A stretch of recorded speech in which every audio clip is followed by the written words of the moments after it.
saya Elsa Kurniawati Simanjuntak dari kelas manajemen pagi 2 1961-2062. Pada kesempatan ini saya akan memaparkan hasil kerja saya dan saya hormati Bapak Herman SHMM selaku dosen pengampu di mata kuliah ini. Dan berikut penjelasan yang saya akan sampaikan yaitu motivasi dan pemberdayaan pegawai. Sebelum untuk lebih jelas mengetahui tentang materi ini, saya akan menjelaskan latar belakang. Latar belakang, pengembangan sumber daya manusia organisasi merupakan suatu proses peningkatan kualitas dan kapasitas karyawan untuk mencapai tujuan organisasi. Tujuan organisasi dapat dicapai apabila didukung oleh kinerja yang baik dari para karyawan. Pengembangan sumber daya manusia atau SDM secara mikro pada hakikatnya adalah upaya untuk merencanakan, meningkatkan kemampuan dan mengelola tenaga kerja atau karyawan sehingga diperoleh kinerja yang tinggi. Pemberdayaan karyawan bisa dikatakan sebagai partisipasi manajemen yang melibatkan karyawan untuk bertanggung jawab di dalam proses kerja. Pemberdayaan karyawan memberikan kesempatan lebih banyak kepada karyawan untuk mengembangkan kreativitas, fleksibilitas, dan otonomi atas pekerjaan sendiri. Pemberdayaan dan motivasi merupakan alat perusahaan sebagai stimulasi dalam peningkatan kinerja karyawan. Karyawan akan mengeluarkan semua potensinya dalam kerja yang diukur dari kontribusi mereka terhadap perusahaan. Pemberdayaan dan motivasi tersebut dapat berpengaruh terhadap kinerja karyawan. Selanjutnya, motivasi. Motivasi berasal dari bahasa Latin mover yang berarti menggerakkan. Menurut Weiner 1990, motivasi adalah kondisi internal yang membangkitkan seseorang untuk bertindak, mendorong seseorang untuk mencapai tujuan tertentu, dan membuat individu tersebut untuk tetap tertarik dalam kegiatan tertentu. Kemudian ada juga menurut motivasi UNO 2007, Imron 1966. Dan selanjutnya pandangan para ahli tentang motivasi.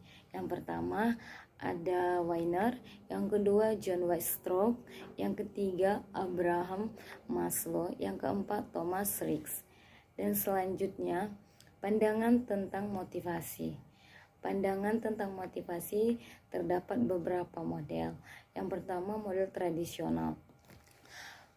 Model tradisional menurut seorang manajer menentukan bagaimana berbagai pekerjaan harus dilakukan dan digunakannya sistem pengupahan insentif untuk memotivasi para pekerja.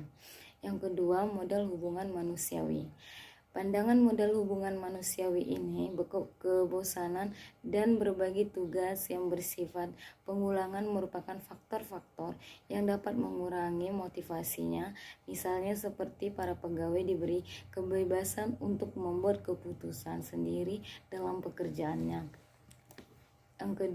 Yang selanjutnya, sumber motivasi. Motivasi yang timbul dalam diri seseorang dibedakan menjadi dua, yaitu motivasi intrinsik dan motivasi ekstrinsik. Kedua motivasi ini menimbulkan seseorang menjadi lebih baik dan menciptakan apa yang mereka inginkan menjadi kenyataan. Sumber kekuatan dalam diri seseorang adalah motivasi. Maka motivasi bisa dijadikan kekuatan yang membuat mereka lebih baik dari sebelumnya. Ada yang pertama yaitu motivasi intrinsik. Motivasi ini adalah pendorong untuk melakukan sesuatu yang bersumber dari dalam diri seseorang, berupa suatu kesadaran tentang pentingnya suatu hal yang harus dilakukan. Yang kedua, motivasi ekstrinsik.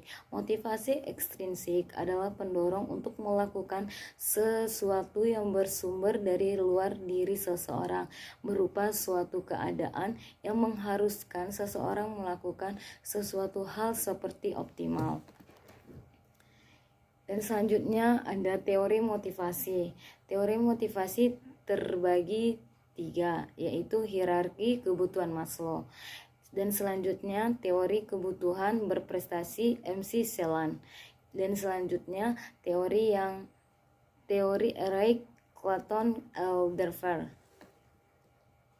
Karakteristik dan kebutuhan akan motivasi kerja. Yang pertama, terdapat hasil maksimal. Yang kedua, mendapat ilmu. Yang ketiga, berkembang. Yang keempat, suka tantangan. Yang kelima, percaya diri. Yang keenam, introspeksi. Yang ketujuh, tidak membuat masalah. Yang kedelapan, pantang menyerah. Pemberdayaan.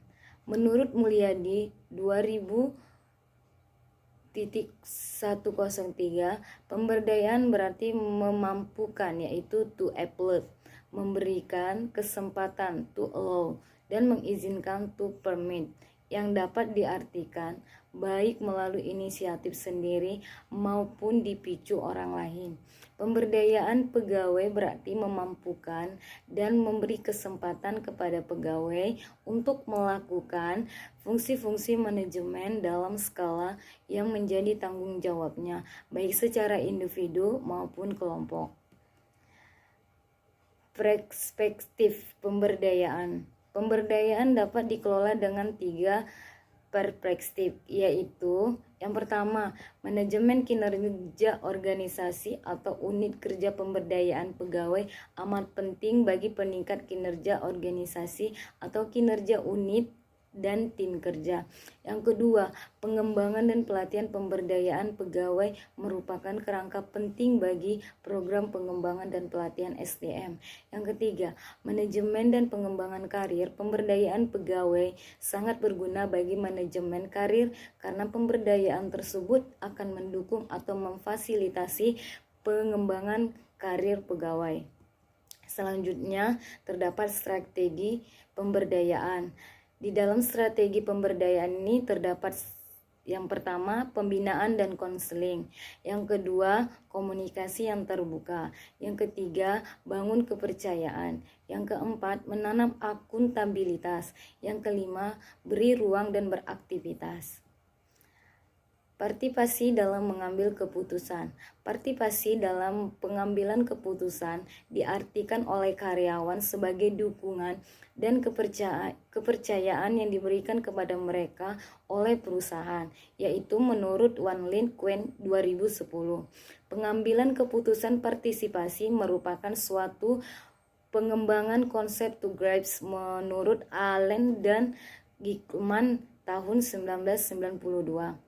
Kegiatan ini mencakup perubahan fundamental mengenai cara sekolah dikelola dan cara mengungkapkan peranan dan hubungan kepala sekolah dan masyarakat sekolah. Pengambilan keputusan partisipatif adalah proses membuat keputusan sekolah dalam suasana kerjasama pada semua level. Proses ini berlangsung dalam pola membagi pengambilan keputusan yang tidak dilakukan sekali dan kemudian dilupakan, melainkan dilakukan secara berkelanjutan.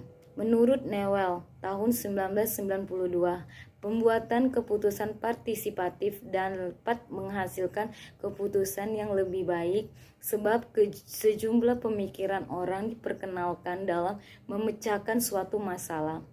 Jika orang dilibatkan dalam membuat keputusan, maka orang tersebut lebih suka untuk melaksanakan keputusan secara efektif. Prosedur partisipasi dalam pembuatan keputusan membantu penyatuan tujuan individu dengan tujuan organisasi. Tujuan pengambilan keputusan partisipatif ialah untuk meningkatkan efektivitas sekolah dan pembelajaran murid dan dengan cara peningkatan komitmen staf dan menjamin bahwa sekolah lebih bertanggung jawab terhadap kebutuhan anak didik dan masyarakat. Sekian, terima kasih hasil kerja saya. Jika ada kesalahan, saya mohon maaf. Saya akhiri. Selamat pagi.